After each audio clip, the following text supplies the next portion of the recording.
Hello my friends and welcome back. Thank you very much for being with me again today. Well, raise your hand if you think that Putin does what he says that he will do.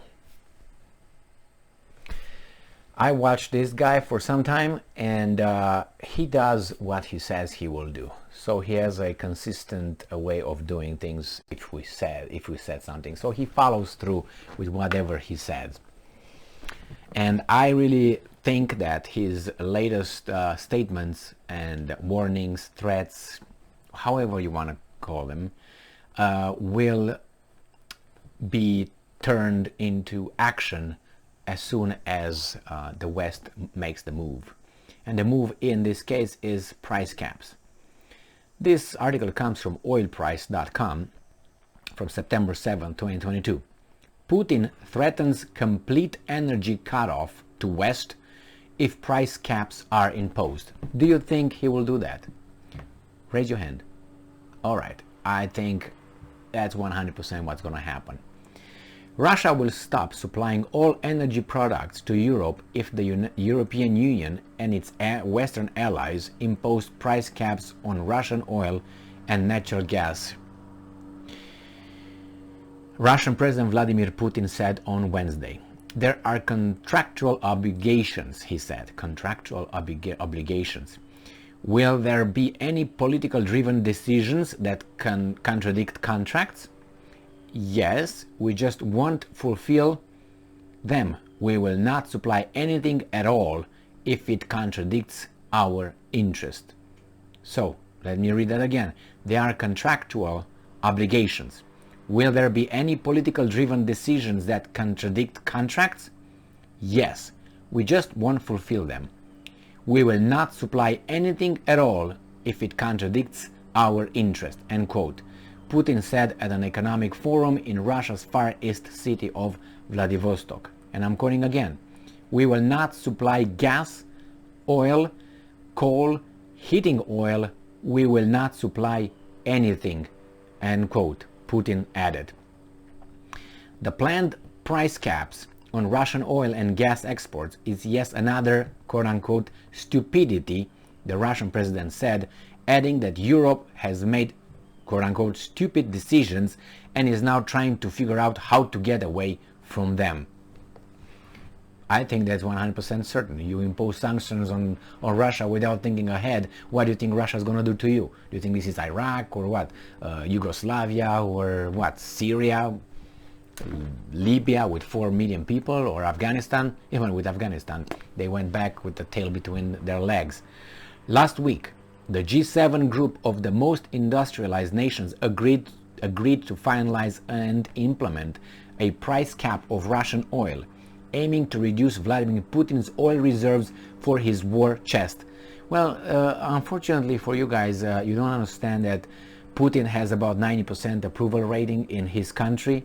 So when you hit Putin, you hit 90% of Russia, which is 145 million people. So you take 90% of, let's say, let's say 2/3 of the country, which is, let's say, the adult population that you make the poll or whatever you do, the study, and you get to at least 70 million people, 80 million people, more, 90% of the adults, according to studies or whatever polls.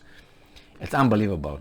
It's unbelievable what's going on here. Hop, there you go. People walk around. So, Russia, for its part, said it would not be selling its oil to countries that choose to adhere to the price cap and would increase its shipments of oil to Asia after the G7 finance ministers announced a price cap on Russian oil and fuels to enter into effect from December 5 and February 5, 2023 respectively. So get ready. December 5 you're not going to have oil, and on February 5 you're not going to have fuels. That's what they say, oil and fuels. I don't know what fuels they meant. So the EU will propose a cap on Russian gas to cut Putin's revenues as part of wider set of immediate measures to address Europe's energy crisis and help households and industries through the energy market turmoil, European Commission President Ursula von der Leyen said on Wednesday. These are just useful idiots. Look at them. They tried to fix something they created by imposing sanctions. But the problem is this: let's separate it into us, the little people, you know, not the midgets, the little people, like, you know, the common citizen, and them. They're in charge of us, and they're on the payroll of them. Now, these things go like this. These guys here, the handlers, the stewards, they impose sanctions on Russia. Russia retaliates. We suffer. They don't, because they're still in power and they will have enough money, and wherever they go, they have whatever they need. And the bosses, they make a ton of money. Banking system, weapons industries, and energy companies. They make tons of money, and we are supposed to buckle up, and because we are all together in this. Do you understand what's going on here? And the Russians are trying to say that, and these guys with their mass media tell us, hey, no, it's about evil Putin and evil Russia. Could be evil, but you shoot yourself in your foot by doing what you do to that at the orders of other countries and other interests that are behind that country and your country. Oh my God. And then they say we should do this, we should do that. Ursula, an unelected by the citizens of she was not directly elected by the citizens of, if you want to put it this way, European Union. She was elected by some weasels in the European Commission, not by the citizens. And she tells stuff, comes and say, hey guys, you gotta take less showers and all that. Unbelievable. Yeah. Who created the crisis? You impose the sanctions. Otherwise, everything would have come from Russia 100%. The proposed measures include a mandatory target for the EU, you and I'm not in the European Union, but it's coming here too. The little people, to cut power consumptions at peak hours, a revenue cap on electricity producers and fossil fuel companies, and a price cap on Russian gas, because we are together in this. The EU energy ministers are meeting on Friday, tomorrow, when they are expected to discuss a price cap on Russian gas and electricity market reforms such as decoupling the price of gas from power prices. So that's artificial price set. Communism, there you go. You cannot sell it, we're not going to buy it if you sell it like the market dictates, because our stupid decisions, their decisions, stupid for us, great for them. And the mass media works with them, is with them. You don't hear in the mass media, mainstream mass media, to make it clear, corporate mass media saying, hey, maybe you guys made a bad decision, why should we have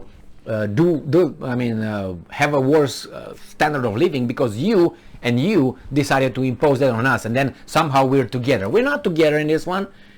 It's not, it's decisions that are not supported. Yeah, they are supported by some percentage of the population, but I want to see a vote. I want to see a referendum. Why? Because there's going to be a secret vote. It's not going to be like in front of camera. Yeah, I'm for this, I'm from that, and then you lose your job because you thought that free speech really works.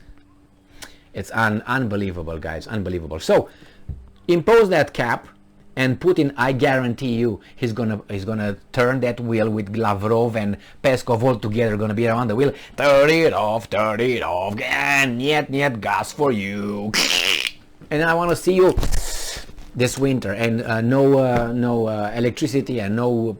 My God, it's so naive, useful idiots, unbelievable. Thank you very much for being with me again today. Stay strong, stay smart, look for the truth, and be just.